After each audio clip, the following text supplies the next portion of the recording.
Hello everyone, good morning সবাইকে। আশা করছি সবাই ভালো আছো আর সুস্থ আছো। তো আজকে নববর্ষ আর আমি এই শ্যুটটা করছিলাম নববর্ষের দিনই। সবাইকে শুভ নববর্ষ। আমি নববর্ষটা কিভাবে কাটালাম তো সেটাই তোমাদের সঙ্গে আজকে শেয়ার করব। তো আজকে আমি উঠে গেছিলাম আর্লি মর্নিং, হ্যাঁ মোটামুটি তখন 5টা 10 বাজে। ম্যাট নিয়ে চলে এসেছিলাম ছাদে একটু যোগা করার জন্য। পরিবেশটা একদম শান্ত আর স্নিগ্ধ ছিল, সেই সঙ্গে পাখির কলরব, আর রাস্তাঘাটও প্রায় জনমানবহীন শূন্য ছিল। ওদের তিনজনকে ছাড়া আর তো আমি রাস্তাতে কাউকে দেখতেই পাচ্ছিলাম না। আমার মনে হয় ওরাও নববর্ষটাকে নতুনভাবে সেলিব্রেট করছিল। এদিকে আমি যোগা করা শুরু করে দিয়েছি। আমি পার ডে যেই যোগাগুলো করি তো সেগুলোই তোমাদের সঙ্গে শেয়ার করছি। আর আমার মনে হয় প্রত্যেকটা মানুষেরই যোগা, প্রাণায়াম আর একটু মেডিটেশন করা উচিত, সঙ্গে একটু ফ্রি হ্যান্ড এক্সারসাইজও করা উচিত। আর এখন যা পরিবেশ পড়েছে, প্রত্যেককে সুস্থ থাকাটা ভীষণ জরুরি, শারীরিক এবং মানসিকভাবে। এসব করলে আমাদের অনেক বেনিফিটও হয়, আর সেই সঙ্গে সঙ্গে কাজেও নতুন এনার্জি আসে। আমারও কিছু প্রবলেম আছে, তো সেজন্য আমিও চেষ্টা করি এগুলোকে পার ডে কন্টিনিউ করার। এরপরে ফেস ওয়াশ জন্য চলে এসেছি, তো এখন ব্রাশটা করে নিচ্ছি, তারপরে একটু ফেস ওয়াশ দিয়ে ফেসটাকে ওয়াশ করে নিচ্ছি। দেন টোনার, ময়েশ্চারাইজার আর সানস্ক্রিন লাগিয়ে নিলে আমার morning skin care routine complete.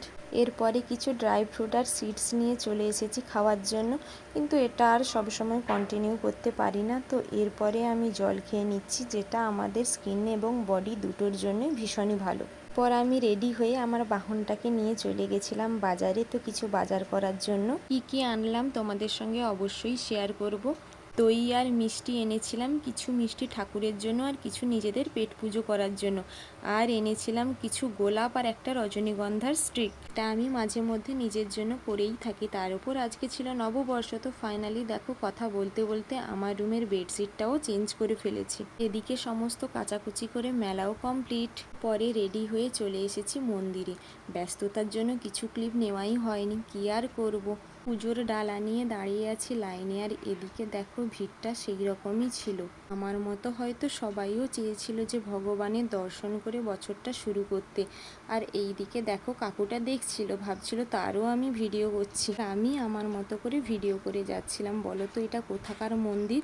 অবশ্যই আমাকে কমেন্ট করে জানিও। তো ফাইনালি মহাদেবের দেখা পেলাম। বাড়ি ফিরে বসে গেছি চা খেতে। যারা আমার ভিডিও কম বেশি দেখো তারা জানো আমি কতটা চা লাভার। যেহেতু দেরি হয়ে গেছিলো সেহেতু ড্রেস চেঞ্জ না করেই বসে গেছিলাম রান্নার কাজে। আর যা গরম পড়েছে কি বলবো, কিন্তু কিছু করারও নেই, নববর্ষ বলে কথা, তাই কবজি ডুবি খাওয়া দাওয়া তো করতেই হবে। আর কথা বলতে বলতে দেখো এদিকে বেশ কয়েকটা রান্নাও কমপ্লিট হয়ে গেছিলো। আর এই যে একে তো তোমরা চেনো, আমার বাড়ির গেঁড়ি, তো গেঁড়ির আজকে নিমন্ত্রণ ছিল, ও খাচ্ছিল। আমি ওকে জিজ্ঞাসা করছিলাম কী রে রান্না কীরকম হয়েছে, ও বলছিল দারুণ। তারপর আমি ওকে জিজ্ঞাসা করছিলাম কী রে তোর মা ভালো রান্না করে নাকি আমরা, ও স্মার্টলি অ্যান্সার দিল যে দুজনেই ভালো রান্না করো। আর এদিকে আমিও খেতে বসেছিলাম। তো চলো তোমাদের সঙ্গে মেনুটা শেয়ার করি। সাদা ভাত, মাছের ডিমের ভাজা আর শাকের তরকারি, তারপরে মাছের মাথা দিয়ে মুড়ি ঘন্ট। রান্নাটা তো জাস্ট ওয়াও হয়েছিল। হ্যাঁ, অনেকেই এবারে বলবে যে হ্যাঁ তুমি রান্না করেছো সেজন্য, বাট সব রান্না আমি করিনি, ম্যাক্সিমামই মা করেছিল, আমি কয়েকটা রান্না করেছিলাম। এরপরে এঁচোড়ের তরকারি, চিংড়ি মাছের মালাইকারি, আর শেষ পাতে ছিল দই মাছ। তারপরে ছিল আমের চাটনি, এই গরমে আমের চাটনিটা জাস্ট ওয়াও। এরপর শেষ পাতে ছিল দই আর মিষ্টি, খাওয়াটা জাস্ট ওয়াও, পুরো ভুরি ভোজ। যেহেতু আজকে একটা শুভ দিন সেহেতু সন্ধেবেলায় হয়েছিল পায়েস, আর আমি এদিকে পায়েস খাচ্ছিলাম। আর ও দেখছি ভিডিওটা অন আছে, ও জাস্ট অঙ্গভঙ্গি করছিল দেখো। এরপর জানালার পাশে বসে রবীন্দ্রসঙ্গীত শুনছিলাম। বৈশাখ এসো এসো, এসো হে বৈশাখ এসো এসো, তাপসনী শাশুবায়ে মুমুর সুরে দাউড়ায়ে, তাপসনী শাশুবায়ে মুমুর সুরে দাউড়ায়ে, বৎসরের আবর্জনা দূর হয়ে যাক যাক যাক, এসো এসো, এসো হে বৈশাখ এসো এসো, এসো হে। ফ্রেশ হয়ে ফাইনালি রাতের ডিনারও কমপ্লিট করে ফেলেছি। তো এরপরে স্কিন কেয়ারটাও কমপ্লিট করে ফেলেছি, সেই সঙ্গে সঙ্গে হেয়ার কেয়ারটাও কমপ্লিট করে নিয়েছি। আর যা ঘুম পাচ্ছে মানে কি বলবো, আর তাকাতে পারছি না।